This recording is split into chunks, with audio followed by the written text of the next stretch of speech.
అది 1991 సంవత్సరం.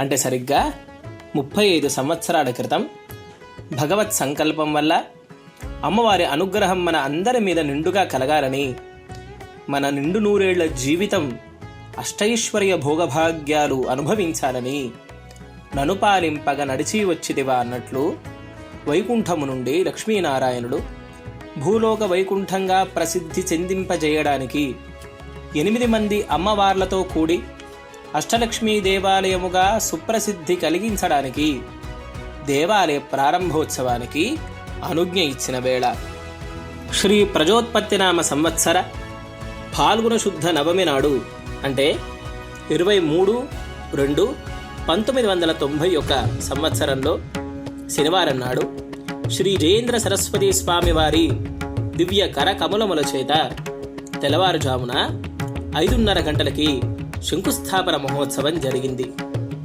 తర్వాత సుమారు 5 సంవత్సర కాలం తర్వాత శ్రీ ధాతనామ సంవత్సరంలో వైశాఖ శుద్ధ పంచమి నాడు ఉదయం 5:16 కంచి కామకోటి పీఠాధీశులైన శ్రీ జయేంద్ర సరస్వతి స్వామి వారి యొక్క దివ్య కరకమలములచే, అలాగే శ్రీ శంకర విజయేంద్ర సరస్వతి వారి యొక్క దివ్య కరకమలములచే ప్రతిష్టా మహోత్సవాన్ని నిర్వహింపజేయడం జరిగింది. అదే రోజు ఉదయం 11:16 శ్రీమత్ పరమహంస పరివ్రాజకాచార్యులు శ్రీ శ్రీ శ్రీ త్రిదండి చిరశ్రీమన్నారాయణ రామానుజ జీయర్ స్వామి వారి శ్రీహస్తములతోటి మహాకుంభాభిషేక మహోత్సవాన్ని ఎంతో అంగరంగ వైభవోపేతంగా నిర్వహించడం జరిగింది. అప్పటి నుండి ఈ 30 సంవత్సరముల కాలము పాటు మన దేవాలయము అంగరంగ వైభవోపేతముగా దేదీప్యమానముగా కొలిచిన వారికి కొంగు బంగారమై, తలిచిన వారికి తమ కార్యములన్నీ కూడా నిర్విఘ్నంగా కొనసాగుతూ విరాజిల్లుతూ ఉండడం అమ్మవారి అనుగ్రహానికి నిదర్శనం. ఆ అమ్మవారి కృపతో ఎన్నో ధార్మిక కార్యక్రమాల్ని కూడా చేపట్టడం, సమాజానికి అంకితం చేయడం మన అష్టలక్ష్మీ దేవాలయంలో సుప్రసిద్ధంగా కొనసాగుతోంది. ఇదిగో చూడండి, విరాజిల్లుతున్నటువంటి ప్రధాన రాజగోపురం. ఇదిగోండి, ఇది వైకుంఠ ద్వారం. ముక్కోడి ఏకాదశి నాడు ఉత్తర ద్వార దర్శనాన్ని స్వామి మనకి కృపజేసేటువంటి ద్వారం ఉత్తర ద్వారం. అలాగే ఇది సహస్ర దీపాలంకరణ మండపము. ప్రతి శుక్రవారం నాడు సాయంత్రం స్వామివారికి సహస్ర దీపాలంకరణ సేవ జరిపేటువంటి మండపం. ఇది అభయ గణపతి స్వామి వారి యొక్క సాన్నిధ్యం. ఇదిగో చూడండి, అష్టలక్ష్ములతో కూడిన సువర్ణ శోభితమైనటువంటి ధ్వజస్తంభం. ఇదిగో ఇది సువర్ణ రథం.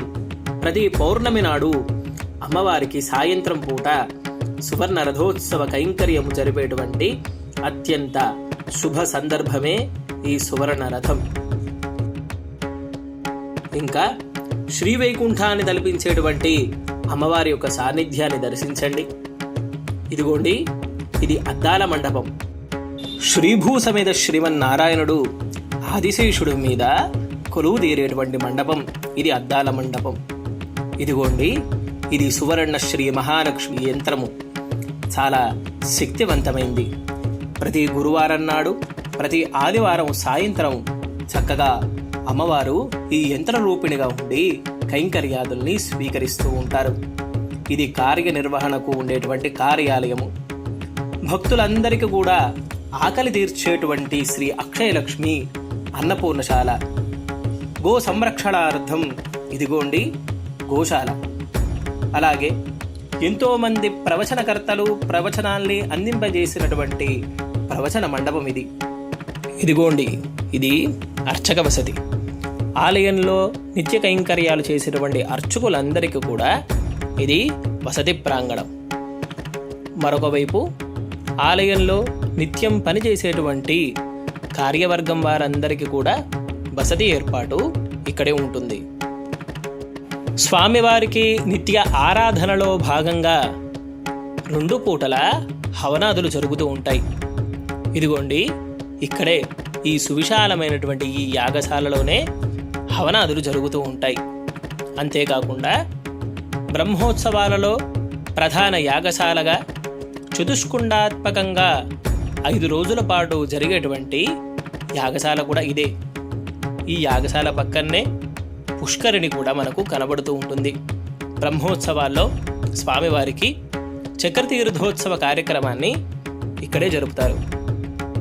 అలాగే మన దేవాలయ నిర్వహణలో నడుస్తున్నటువంటి శ్రీ సరస్వతి శిశు విద్యాలయం ద్వారా ఎంతోమంది విద్యార్థులకి విద్య యొక్క ఔన్నత్యాన్ని అందింపజేసేటువంటి దేవాలయంతో సమానమైన విద్యాలయము ఇది.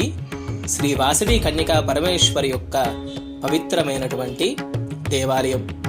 ఇదిగో తిలకించండి, సువిశాలమైన కళ్యాణ మండప ప్రాంగణం.